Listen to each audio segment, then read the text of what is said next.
അമ്മയെക്കുറിച്ചൊരു പാട്ട് പറഞ്ഞു എന്ന് ഞാൻ പറഞ്ഞിട്ടുണ്ട്. അപ്പം അമ്മയെക്കുറിച്ച് വരികളൊക്കെ എനിക്ക് ഭയങ്കര ഇഷ്ടമാണ്. അപ്പം അമ്മയെക്കുറിച്ചൊരു പാട്ട് നീ എഴുതുകയാണെങ്കിൽ ഞാൻ പാടാം.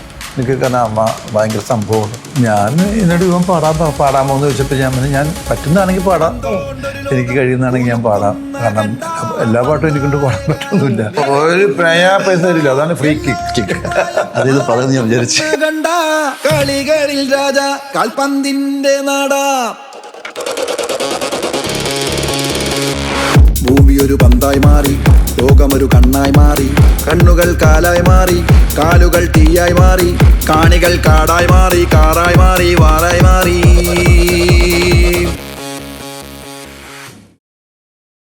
ഹലോ, നമസ്കാരം. ഫിഫ വേൾഡ് കപ്പിന്റെ എക്സൈറ്റ്മെന്റ് മ്യൂസിക്കിലൂടെ സെലിബ്രേറ്റ് ചെയ്യുന്ന പുതിയൊരു ആൽബം ഇപ്പോൾ ഇവിടെ റിലീസ് ചെയ്ത് കഴിഞ്ഞു. ഭയങ്കര ഹ്യൂജ് റെസ്പോൺസ് ആണ് ആൽബത്തിനുള്ളത്. ഫ്രീ കിക്ക് എന്നാണ് ആൽബത്തിന്റെ പേര്. ആ ആൽബത്തിന്റെ ഒരു മെയിൻ ഹൈലൈറ്റ് എന്ന് പറയുന്നത് തന്നെ അതിലെ സിംഗർ തന്നെയാണ്. നമുക്ക് എല്ലാവർക്കും ഒരുപാട് ഇഷ്ടമുള്ള താരം ശ്രീ അശോകൻ ചേട്ടനാണ് ആ പാട്ട് പാടിയിരിക്കുന്നത്. നമുക്ക് എൻ്റെ ക്രൂ നമ്മുടെ കൂടെ ഉണ്ട്. നമുക്ക് ആ ആൽബത്തിനെ കുറിച്ച് കൂടുതൽ സംസാരിക്കാം. വെൽക്കം ടു ദ ഷോ ചേട്ടാ.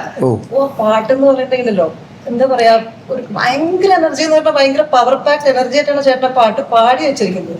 എനിക്ക് ചോദിക്കാനുള്ളത്, ഈ രഹസ്യം എന്താണ് ഈ എനർജിയുടെ? കാരണം ചെയ്തു വെച്ചേക്കുന്ന പടങ്ങളും എല്ലാം നോക്കുകയാണെങ്കിൽ തന്നെ അതേ എന്താ പറയാ ടൈമിംഗ് ആണ് ആ പാട്ടിനും കൊടുത്തിരിക്കുന്നത്. അപ്പൊ ഈ സീക്രട്ട് ഓഫ് യുവർ എന്താ പറയാ എനർജി? അങ്ങനെ സീക്രട്ട് ഒന്നുമില്ല. ഞാൻ എന്നോട് ഇവൻ പാടാമോ എന്ന് ചോദിച്ചപ്പോൾ ഞാൻ പറ്റുന്നതാണെങ്കിൽ പാടാം, എനിക്ക് കഴിയുന്നതാണെങ്കിൽ ഞാൻ പാടാം. കാരണം എല്ലാ പാട്ടും എനിക്കൊണ്ട് പാടാൻ പറ്റുന്നില്ല. എൻ്റെ സ്വരത്തിന് ഇണങ്ങുന്ന പാട്ടും പിന്നെ എനിക്ക് പറ്റുന്നതാണെങ്കിൽ മാത്രമേ എനിക്ക് പറ്റുള്ളൂ. അപ്പോൾ അങ്ങനെ ഇവന്ന് മൂളി തന്നപ്പോൾ ഞാൻ കേട്ട് ഇങ്ങനെ മതിയാന്ന് വെച്ചപ്പോൾ ഞാൻ ചേട്ടന് പാടാൻ പറ്റുമെന്ന് പറഞ്ഞു. അങ്ങനെ പാടിയതാണ്.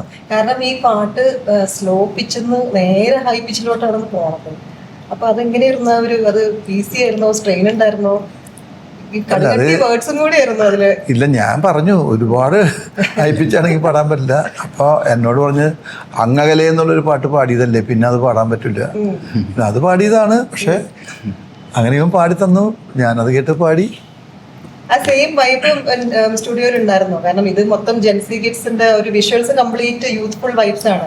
അപ്പൊ റെക്കോർഡിങ് ചെയ്യുന്ന സമയത്തും അതും കൂടെ മനസ്സിലോട്ട് എടുത്തില്ല. അല്ല, അതെല്ലാം എനിക്ക് ആദ്യമേ തന്നെ ഫീഡ് ചെയ്ത് തന്നു. ഇങ്ങനെ ആയിരിക്കും, ഇതിൻ്റെ ഒരു മൂഡ് ഇതായിരിക്കും. പിന്നെ ഇങ്ങനത്തെ ഞാൻ ഇതുപോലത്തെ ഒരു ട്യൂൺ പാടിയിട്ടില്ല. മെലഡീസും കാര്യങ്ങളും ഒക്കെയാണ് ഞാൻ പാടിയിട്ടുള്ളത്. അപ്പൊ ഹൃദയവാഹിനിയും അങ്ങകലെ എന്നുള്ള പാട്ടും ഒക്കെയാണ് പാടിയിട്ടുള്ളത്.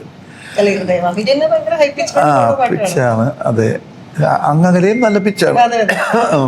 അപ്പൊ ഇവൻ പറഞ്ഞ് ഞാൻ ഇങ്ങനത്തെ സ്റ്റൈലിൽ ഞാൻ പാടിയാൽ കേൾക്കുമോ, നിൽക്കുമോ എന്നൊക്കെ ചോദിച്ചപ്പോൾ പറഞ്ഞു പറ്റും എന്ന് പറഞ്ഞിട്ട് അത് ധൈര്യം തന്നത് ഇനു തന്നെയാണ്. അങ്ങനെ പാടി ഒരു വരി രണ്ടു വരി പാടി കഴിഞ്ഞപ്പോൾ ഇത് ഓക്കെ എന്ന് പറഞ്ഞു. അപ്പോഴെനിക്ക് മനസ്സിലൊരു വിശ്വാസം വന്നിട്ടില്ലായിരുന്നു.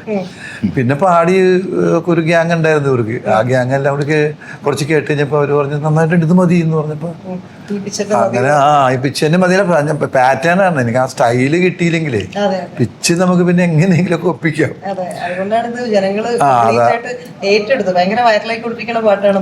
ആ സ്റ്റൈല് കിട്ടണം. അപ്പൊ അത് കിട്ടിയെന്നാണ് ഇവര് പറയണത്. നമുക്ക് മ്യൂസിക് ഡയറക്ടറോട് ചോദിക്കാം, എങ്ങനെയായിരുന്നു ഇൻസ്പിറേഷൻ, ഒരു ഐഡിയ ഈ ഒരു പാട്ടിലേക്ക്? സംഭവം ഞാൻ വേൾഡ് കപ്പിന് മുമ്പായിട്ട് ജസ്റ്റ് ഒന്ന് പ്ലാൻ ചെയ്തിട്ടുണ്ടായിരുന്നു, വേൾഡ് കപ്പിന് മുമ്പ് ഇറക്കാൻ വേണ്ടിയിട്ട്. അപ്പോഴത്തേക്ക് ഞാൻ മിക്ക പാട്ടും ജസ്റ്റ് ചെയ്യുമ്പോൾ ഞാൻ ചിലപ്പോൾ ചില പാട്ടുകൾ അശോകൻ ചേട്ടൻ അയച്ചു കൊടുക്കാറുണ്ട്. കാരണം അശോകൻ ചേട്ടന് കുറച്ച് പാട്ടിനോട് കുറച്ച് കമ്പമുള്ള ആളാണ്. അപ്പോൾ ഞാൻ ചിലത് അയച്ചു കൊടുക്കുക, ആൾക്ക് ഇഷ്ടപ്പെടും, ഓക്കെ ആണെന്ന് പറയും. പക്ഷേ ഈ പാട്ട് ഇറക്കിയ പാടാ ഞാൻ ഒന്ന് ചോദിച്ചായിരുന്നു, ചേട്ടാ ഇതെങ്ങനെ ഉണ്ടെന്ന് ചോദിച്ചോ, നമുക്കൊന്ന് ട്രൈ ചെയ്ത് നോക്കാൻ തുടങ്ങി. ഞാൻ ഞെട്ടിപ്പോയി ആളുടെ ഒരു റെസ്പോൺസ് ഈ പാട്ടിനകത്തേക്ക് വേണ്ടി. ഞാൻ കുറച്ച് മെലഡീസൊക്കെ പ്ലാൻ ചെയ്തിട്ടുണ്ടായിരുന്നു ഓൾറെഡി. പക്ഷെ ഇതിപ്പോ വലിയൊരു സന്തോഷവും അഭിമാനമായിട്ടൊക്കെ തോന്നുന്നുണ്ട്. ഒരു പാട്ട് അതെ, ഞാൻ പണ്ട് പറഞ്ഞിട്ടുണ്ട് അമ്മയെക്കുറിച്ചൊരു പാട്ട് പറഞ്ഞു എന്ന് ഞാൻ പറഞ്ഞിട്ടുണ്ട്. അപ്പൊ അമ്മയെക്കുറിച്ച് വരികളൊക്കെ എനിക്ക് ഭയങ്കര ഇഷ്ടമാണ്. അപ്പൊ അമ്മയെക്കുറിച്ചൊരു പാട്ട് നീ എഴുതുകയാണെങ്കിൽ ഞാൻ പാടാം, എനിക്ക് കാരണം അമ്മ ഭയങ്കര സംഭവമാണ്. അപ്പൊ അത് സംഭവം എഴുതാൻ പറഞ്ഞു. അങ്ങനെ ഒരു കണക്ഷൻ നമ്മളിങ്ങനെ കിടപ്പുണ്ട് നേരത്തെ. എന്നിട്ട് പാടിയത് അച്ഛനെ കുറിച്ചും അല്ല, അമ്മാവനെ കുറിച്ചും അല്ല, അളിയനെ കുറിച്ചല്ല, വേൾഡ് കപ്പിനെ കുറിച്ചാ പാടിയത്. വേൾഡ് കപ്പിലേക്ക് എന്റെ അമ്മയെന്നായി പോയി ഞാൻ. പാട്ട് പാടി വിളിക്കേണ്ട അവസ്ഥ. അതെ. നമുക്ക് ഡയറക്ടറോട് സംസാരിക്കാം. എങ്ങനെയായിരുന്നു ഇതിന്റെ ഒരു ക്രിയേറ്റീവ് സൈഡ്? കാരണം ഇതിന്റെ വിഷ്വൽസ് കംപ്ലീറ്റ് ടർഫ്, സെലിബ്രേഷൻ, കുട്ടികൾ, ജെൻസി കിഡ്സ്, പിന്നെ ജേഴ്സി, എല്ലാ ടൈപ്പ് ഓഫ് ജേഴ്സീസും പിള്ളേർ ഇട്ടിട്ടുള്ള ആ ഒരു ക്രിയേറ്റീവ് ഐഡിയ എവിടെ നിന്നായിരുന്നു? അത് ഞങ്ങള് ബാംഗ്ലൂരിലുണ്ടായിരുന്ന കുറച്ച് ഡാൻസേഴ്സ് പിള്ളേരുണ്ടായിരുന്നു. അപ്പോൾ അവിടെ നിന്ന് ഞങ്ങൾ ഒരു ഒറ്റ കോൾ. അപ്പോൾ ഇത് ഒരാഴ്ചക്ക് മുമ്പാണ് ഈ പാട്ട് ഞാൻ കേൾക്കുന്നത്. ശരി, എൻ്റെ അടുത്ത് നിന്ന് ഇങ്ങനെ ഇതൊക്കെ ഒരു പാട്ടുണ്ട്, ഒന്ന് കേട്ട് നോക്കുന്നു. ഞാൻ കേട്ടപ്പോൾ നമുക്ക് ഭയങ്കരമായിട്ട് ഇഷ്ടപ്പെട്ട സമയത്ത് തന്നെ നമ്മളെ ക്രൂവും കാര്യങ്ങളൊക്കെ അപ്പം തന്നെ വിളിച്ചിട്ട് പറഞ്ഞു ഈ പാട്ടൊന്ന് കേട്ടു, എങ്ങനെയുണ്ട് നോക്കാൻ പറഞ്ഞു. അവരും കേട്ടു, അവർക്കും ഭയങ്കരമായിട്ട് ഇഷ്ടപ്പെട്ടു. പ്രത്യേകിച്ച് അശോകൻ ചേട്ടൻ പാടണം എന്ന് പറഞ്ഞപ്പോൾ തന്നെ നമ്മൾ, കാരണം ആദ്യമായിട്ടാണ് ഇങ്ങനൊരു പാട്ട് വരുന്നതും നമുക്ക് തന്നെ ഒരു ഭയങ്കരമായിട്ടൊരു അത്ഭുതമായിട്ട് അപ്പോൾ തന്നെ ശരി ഞങ്ങൾക്ക് ഇങ്ങനൊരു വിഷ്വൽ ചെയ്യാമെന്നുള്ള രീതിയിലായി. ഒറ്റ ദിവസത്തെ ഷൂട്ടാണ്. ഞങ്ങൾ നേരെ മലപ്പുറത്ത് പോയി. അവിടെ കുറച്ച് ഡാൻസേഴ്സ് പിള്ളേരെല്ലാം വന്നു. ഒറ്റ ദിവസം കൊണ്ട് നമ്മളെ ക്രൂ എല്ലാം കൂടെ അവിടെ വന്നു. അവിടെ കൊണ്ട് നമ്മൾ രാവിലെ ഷൂട്ട് ചെയ്ത് ഏകദേശം ഒരു 6 മണിയായപ്പോൾ തന്നെ നമുക്ക് ഷൂട്ട് തീർന്നു. രാവിലെ ഷൂട്ട് ചെയ്തിട്ട് 6 മണിക്ക്? അതെ തീർന്നു. നമുക്ക് അവിടെയുള്ള ആൾക്കാരെല്ലാം നമ്മളെ സഹകരിച്ചു. ഞങ്ങൾ നല്ല രീതിയിൽ അവിടെ ഷൂട്ട് ചെയ്ത് എടുത്തു. അതൊക്കെ ഒരുപാട് സന്തോഷം. അതെ. ഇത് എഴുതിയത് ഞാൻ തന്നെ. അപ്പൊ എന്തെങ്കിലും മനസ്സിൽ ഓർമ്മ ഉണ്ടായിരുന്നു കുട്ടിക്കാലത്ത്? ഫുട്ബോൾ പ്ലെയർ ആണോ? അങ്ങനെ ചോദിച്ചാൽ ഫുട്ബോൾ പ്ലെയർ, ക്രിക്കറ്റ് പ്ലെയറാണ്. പക്ഷെ ഫുട്ബോളിനോട് സ്വാഭാവികമായിട്ടും നമുക്ക് കേരളത്തിലല്ലേ ജനിച്ചത്, സ്വാഭാവികമായിട്ടും നമുക്കൊരു ബ്രസീൽ ഫാനാണ്, നെയ്മർ ഫാനാണ്. ഇപ്പൊ വേൾഡ് കപ്പിൽ ഏത് ടീമാ ജയിക്കാന്നുള്ള വല്ല ഇതുണ്ടോ? അല്ല, അങ്ങനത്തെ ഒരു പ്രതീക്ഷയില്ല. എന്തായാലും ബ്രസീൽ പോയ സ്ഥിതിക്ക് ഏതെങ്കിലും ഒരു ടീം ജയിക്കുക. അതെ. അല്ല, ഇപ്പൊ എന്താ റെസ്പോൺസ്? ഭയങ്കര ഹ്യൂജ് റെസ്പോൺസ് ആണ് എല്ലാവരുടെ അടുത്തും വരുന്നത്. എന്തൊക്കെ നിങ്ങൾ ഭയങ്കര പ്രൗഡ് മൊമെന്റിലായിരിക്കും. കാരണം പെട്ടെന്നായിരുന്നു അതിന്റെ ഷൂട്ടിങ്ങും കാര്യങ്ങളും എഡിറ്റിംഗും എല്ലാം കഴിഞ്ഞത്. തീർച്ചയായിട്ടും. എനിക്ക് ഇതേപോലെ തന്നെ നമ്മുടെ അർജുൻ അശോകൻ ആദ്യമായിട്ട് മലയാള സിനിമയിൽ പാടിയ പാട്ടെന്ന് ചേട്ടൻ ആദ്യമായിട്ട് സംവിധാനം ചെയ്ത ഇന്റർനാഷണൽ ലോക്കൽ സ്റ്റോറിയിൽ അതിൽ 2 പാട്ട് എനിക്ക് എഴുതാൻ പറ്റി. അത് അവസാനം അച്ഛനെ കൊണ്ട് ഒരു പാട്ട് പാടിപ്പിക്കാൻ പറ്റി. മോനാണ് അതിലൊരു പാട്ട് പാടിയത് എന്റെ പടത്തില്.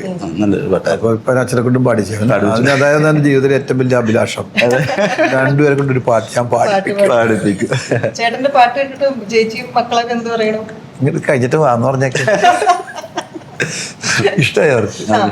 നല്ല ഇഷ്ടമായി. പിന്നെ അവരൊരു പാറ്റേൺ അല്ല, എന്റെ വൈഫിന്റെ പാറ്റേണും അല്ല. മോൾക്ക് പിന്നെ ഇത് ഇഷ്ടമായിട്ട് അവള് നന്നായിട്ട് പാടും, നന്നായി ഡാൻസ് ചെയ്യും. ഒരുപാട് ഡാൻസ് പഠിച്ചിട്ടുണ്ട് അവള്. കുച്ചിപ്പുടി, ഭരതനാട്യം, മോഹിനിയാട്ടം എല്ലാം അവള് പഠിച്ചിട്ടുണ്ട്. അവള് മ്യൂസിക്കും ഡാൻസും എല്ലാം ഭയങ്കര ഇഷ്ടമാണ്. പിന്നെ സിനിമയും കാണും, നന്നായിട്ട് അഭിനയിക്കുകയും ചെയ്യും. നാച്ചുറലായിട്ട് അഭിനയിക്കും. ഇല്ലില്ല, സിനിമയിലൊന്നും വരില്ല. ഇല്ല, വരുന്നില്ല എന്നാണ് അവളുടെ ആഗ്രഹം. അവൾ പറഞ്ഞത് അവളെ വിളിച്ചാണ് വേറെ പടത്തിനൊക്കെ. അവള് പറഞ്ഞല്ല. നമുക്ക് ഈ പാട്ടിന്റെ 2 പേര് ചേട്ടൻ മൂളാൻ. അല്ല, എനിക്കിപ്പോ മൂളാൻ പറ്റില്ല. ഞാൻ അന്ന് പാടിയിട്ട് അടഞ്ഞ തൊണ്ടയാണ്. ഇനി ഇതുവരെ തുറന്നിട്ടില്ല. നല്ല പിച്ചായിരുന്നത്. കാണാത്തവർക്ക് പിന്നെ കാണണം അല്ലെ? കാണാത്തവരുണ്ടെങ്കിൽ പോയിട്ട് ഒന്നുകൂടെ ഈ പാട്ട് കേൾക്കാം. ഫ്രീ കിക്ക് എന്നുള്ള പേര് എങ്ങനെയാ വന്നത്? അത് എല്ലാം ടീം ക്രൂ ഇവരുടെ തലയാണ്. നമ്മുടെ റൈറ്റർ ഷ്യാം എന്ന് പറയും. അവനിങ്ങനെ ഒരു ഐഡിയ പറഞ്ഞു തന്നു. ഇങ്ങനത്തെ ഒരു ഫ്രീ കിക്ക് ഹരിശ്രീ അശോകൻസ് ഫ്രീ കിക്ക് എന്നൊരു പരിപാടി. ഫ്രീ കിക്ക് തന്നെ എന്താണ്? 10 പൈസ കിട്ടിയിട്ടില്ല, ഒരു പൈസ തരില്ല. അതാണ് ഫ്രീ കിക്ക്. അത് പറയുന്നത് ഞാൻ വിചാരിച്ചു. കാണാത്തവരുണ്ടെങ്കിൽ ഈ ഫ്രീ കിക്ക് എന്നുള്ള ആൽബം കാണാം. Support. All the very best wishes. ഇനിയും ഇത് ഇപ്പം ഇന്ത്യൻസും ഒരുപാട് ഉയരങ്ങളിൽ ഈ പാട്ട് എത്തട്ടെ. നമുക്ക് അടുത്ത പാട്ടിനുള്ള തയ്യാറെടുപ്പാണ്. അതെ, നോക്കട്ടെ. Thank you. ഓക്കെ.